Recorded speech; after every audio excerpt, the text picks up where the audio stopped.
નમસ્કાર, સ્વાગત છે આપનું ARV ન્યૂઝમાં અને બુલેટિન સાથે હું છું માસૂમ। નજર કરીએ આજના મહત્વના સમાચાર ઉપર।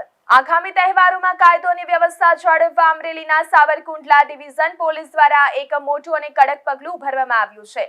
ડીવાયએસપી વિરલ ચંદનના નેતૃત્વ હેઠળ સાવરકુંડલા ટાઉન, રૂરલ, વંડા તેમજ અને લીલિયા પોલીસ સ્ટેશન વિસ્તારના 173 જેટલા રીઢા ગુનેગારો, બુટલેગરો અને અસામાજિક તત્વોની એક સામટી હાજરી પરેડ યોજી ઝીણવટભરી પૂછપરછ કરાઈ હતી। આ બેઠકમાં ડીવાયએસપી દ્વારા તમામ ગુનેગારોને તહેવારો દરમિયાન કોઈ પણ ગેરકાયદે પ્રવૃત્તિ ન કરવા અને કાયદાના દાયરામાં રહેવા ખુલ્લી ચેતવણી આપી કડક કાનૂની પગલાંની ચીમકી ઉચ્ચારવામાં આવી છે। આજરોજ રવિવારના દિવસે અમરેલી જિલ્લાના સાવરકુંડલા ડિવિઝનના 4 police station Savarkundla town, Savarkundla rural, Vanda અને લીલિયા એ ચારેય પોલીસ સ્ટેશનના ભૂતકાળના ગુના કરી ચૂકેલા હિસ્ટ્રી શીટર, પ્રોહિબિશન બુટલેગર્સ, અસામાજિક તત્વો, ગુસ્સી ટોકના આરોપીઓ આ તમામની કે જેમના શરીર સંબંધી અને મિલકત સંબંધી ભૂતકાળના ગુનાઓ છે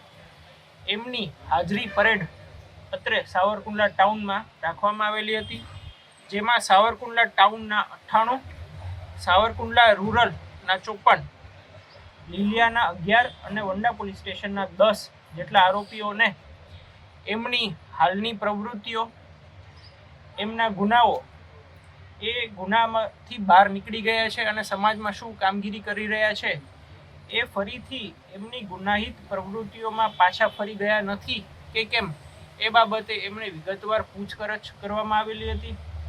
વધુમાં આગામી સમયમાં જે પણ ધાર્મિક સામાજિક તહેવારો છે એ સંબંધે તેઓ કોઈ પણ પ્રકારની ગુનાહિત પ્રવૃત્તિમાં જોડાય નહીં અને કાયદામાં જ રહી અને સમાજમાં પોતાનું જીવન જીવે એ માટે એમને સમજ અને સૂચન આપવામાં આવેલા છે। ખેડા જિલ્લામાં ચાંદીપુરા વાયરસના કેસો સામે આવતા આરોગ્ય તંત્ર દોડતું થયું છે। કપડવંજના સાલુડ ગામના 1 વર્ષના બાળકની હાલત ગંભીર હોવાથી તેનો MRI કરાવવામાં આવશે, જ્યારે કઠલાલના મિર્જાપુરના બાળ દર્દીની હાલત હાલ સ્થિર છે। આ બંને બાળકોની ગાંધીનગર સિવિલ હોસ્પિટલમાં સારવાર ચાલી રહી છે। વાયરસના ફેલાવાને રોકવા માટે ખેડા જિલ્લા આરોગ્ય વિભાગ દ્વારા કઠલાલ અને કપડવંજ સહિત જિલ્લાના તમામ 9 તાલુકાઓમાં યુદ્ધના ધોરણે સર્વે અને ફોગિંગની કામગીરી હાથ ધરવામાં આવી છે। અમરેલીની ખાંભા પોલીસે ચોક્કસ બાતમીના આધારે ઓપરેશન હાથ ધરીને ગેરકાયદેસર હથિયાર સાથે એક શખ્સને ઝડપી પાડ્યો છે। પકડાયેલો આરોપી મૂળ મધ્યપ્રદેશનો વતની છે, જેની પાસેથી પોલીસે એક દેશી બનાવટની મેગેઝીનવાળી પિસ્તોલ અને 2 જીવતા કારતૂસ જપ્ત કર્યા છે। ખાંભા પોલીસે આ મામલે આર્મ્સ એક્ટ હેઠળની તેમજ સહિતની અલગ અલગ કલમો હેઠળ ગુનો નોંધી આરોપીની ધરપકડ કરી છે। આ હથિયાર કોણે મંગાવ્યું હતું અને કોના દ્વારા સપ્લાય કરવામાં આવ્યું હતું તે દિશામાં પોલીસે સઘન તપાસ શરૂ કરી છે। અમરેલી જિલ્લાના ધારી તાલુકાના ફતેહગઢ ગામમાં વહેલી સવારે સિંહોનું એક ટોળું ઘૂસી આવ્યું હોવાની ઘટના સામે આવી છે। વરસાદના વિરામ બાદ શિકારની શોધમાં નીકળેલા 3 સિંહ અને એક સિંહણ ગામના રહેણાંક વિસ્તારની બિલકુલ નજીક આવી પહોંચ્યા હતા। ગામની સીમ અને રહેણાંક સોસાયટીઓ પાસે વનરાજોના મુક્ત આંટાફેરાને પગલે સ્થાનિક ગ્રામજનોમાં ભારે ચિંતા અને ભયનો માહોલ જોવા મળી રહ્યો છે। પાટણના રાધનપુર ખાતે કોલી ઠાકોર નિરાશ્રિત સમાજનું ભવ્ય મહાસંમેલન યોજાયું હતું, જેની અધ્યક્ષતા પ્રમુખ કાંજીભાઈ ગોહિલે કરી હતી। આ સંમેલનમાં સમાજમાં શિક્ષણનો વ્યાપ વધારવા, દેખાડાના ખોટા ખર્ચ બંધ કરવા અને સગાઈ લગ્ન માટેના નવા નિયમોની જાહેરાત કરવામાં આવી હતી। આ ઉપરાંત વિદ્યાર્થીઓ માટે રાધનપુરમાં આધુનિક હોસ્ટેલ અને લાઇબ્રેરી નિર્માણની મહત્વપૂર્ણ યોજનાઓ પણ જાહેર કરાઈ હતી। બેઠકમાં વરાણા આશ્રમના સંતો અને નગર સેવક રતિલાલ કમુભાઈ સહિત મોટી સંખ્યામાં અગ્રણીઓ ઉપસ્થિત રહ્યા હતા। રાધનપુર ખાતે અમારી સમાજવાડી ખાતે અમારા અખિલ કચ્છ કોળી ઠાકોર સમાજના પ્રમુખ શ્રી કાનજીભાઈ ભીખાભાઈ ગોહિલ પધારેલ।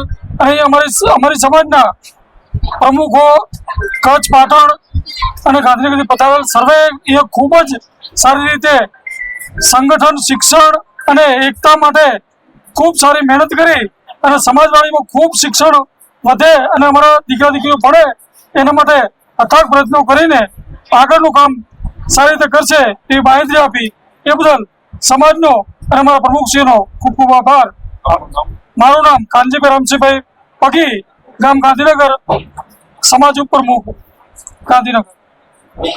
આજે સમસ્ત કચ્છ પાટણ ગાંધીનગર જિલ્લા કોળી સમાજ ની મીટિંગ રાધનપુર મુકામે સમાજના સંગઠન, સમાજમાં શિક્ષણનું સત્ર, શૈક્ષણિક કાર્ય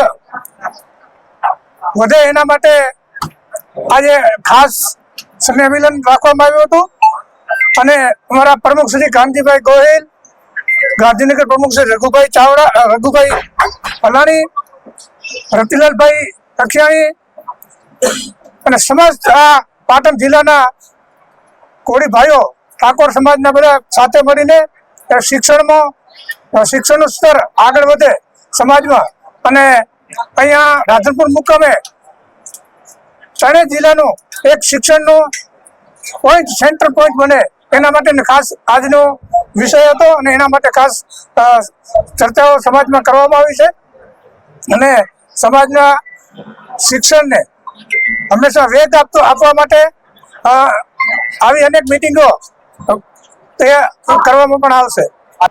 અમારું 1/4/2026 સમસ્ત કોળી ઠાકોર સમાજ કચ્છ પાટણ ગાંધીનગર જિલ્લા 1/4/2026 થી બંધારણની અમલવારી જ્યારે રાપર મુકામે મિટિંગ મળી હતી એમાં બંધારણના તમામ મુદ્દા તૈયાર કરી અને બંધારણની અમલવારી શરૂ કરવા માટે દરેક સમાજને મોકલી આપેલું હતું અને જેની અમલવારી રાધનપુર વિસ્તાર, પાટણ જિલ્લા વિસ્તારમાં કમ્પ્લીટ થઈ ગઈ છે અને કચ્છ જિલ્લામાં પણ એની અમલવારી ચાલુમાં છે.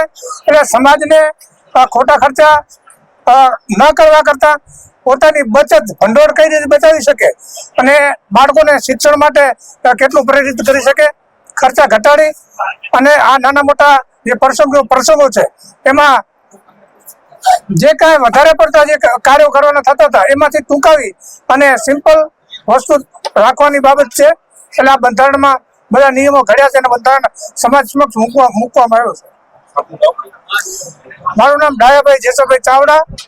આજે રાધનપુર મુકામે કોળી સમાજ, નિરાશ્રિત ઠાકોર, સમગ્ર પાટણ જિલ્લા કોળી સમાજના સંમેલનમાં સૌ ઉપસ્થિત ગાંધીનગરના પ્રમુખ, રાધનપુરના પ્રમુખ અને સર્વે કચ્છ, પાટણ અને ગાંધીનગરના પ્રમુખ તરીકે કાનજીભાઈ ભીખાભાઈ ગોહિલ મારું નામ છે. જેથી કરીને આ સમાજની મિટિંગમાં સમાજના શિક્ષણ, સમાજવાડી અને છાત્રાલય બને અને આ સમાજના દીકરા દીકરીઓ ભણે એના માટે સમાજના સર્વે ભાઈઓ મળીને આજે એક નિર્ણય કર્યો છે કે ભાઈ હવેથી અહીં છાત્રાલય ચાલુ થાય, અહીંયા શિક્ષણ અમારા સમાજને મળતું થાય, દીકરા દીકરીઓ રહી શકે એવી સગવડ કરવા માટે એક અત્યારે સમાજવાડીનો હોલ છે અને એની બાજુમાં બીજો આવો હોલ બને એટલે દીકરા દીકરીઓ અલગથી રહી શકે, અહીં ભણી શકે અને સમાજને કાયમ આ શિક્ષણ મળતું રહે અને સમાજનો કોઈ પણ સારા પ્રસંગ કરવા હોય સમાજવાડીમાં સમૂહ લગ્નથી કરી અને કોઈ સમાજનું કામ કરવું હોય તો આ સમાજવાડી થઈ શકે. એના માટે સૌ સમાજના ભાઈઓ મળીને સૌએ મદદ કરીને સૌએ પોતાથી થતું યોગદાન આપીને આ સમાજવાડી સારા કાર્ય થાય અને સમાજવાડીમાં શિક્ષણ વધે એના માટે ખાસ સમાજ મળીને સાથે મળીને સંગઠિત થઈ અને સંગઠન વિશે કાર્યક્રમ હતો, શિક્ષણના માટે કાર્યક્રમ હતો એટલે સમાજે ખૂબ મદદ કરી છે અને હવેથી આ શિક્ષણનું કામ ચાલુ થઈ જશે એવી ખાસ સમાજે અપીલ કરી છે અને અમે પણ લાગણી રાખીએ કે વધુ શિક્ષણના કાર્યો થાય અને દીકરા દીકરીઓ ભણે અને રહી શકે એવી સગવડ થાય એવી ભગવાન પાસે પ્રાર્થના. જય હિન્દ, જય ભારત.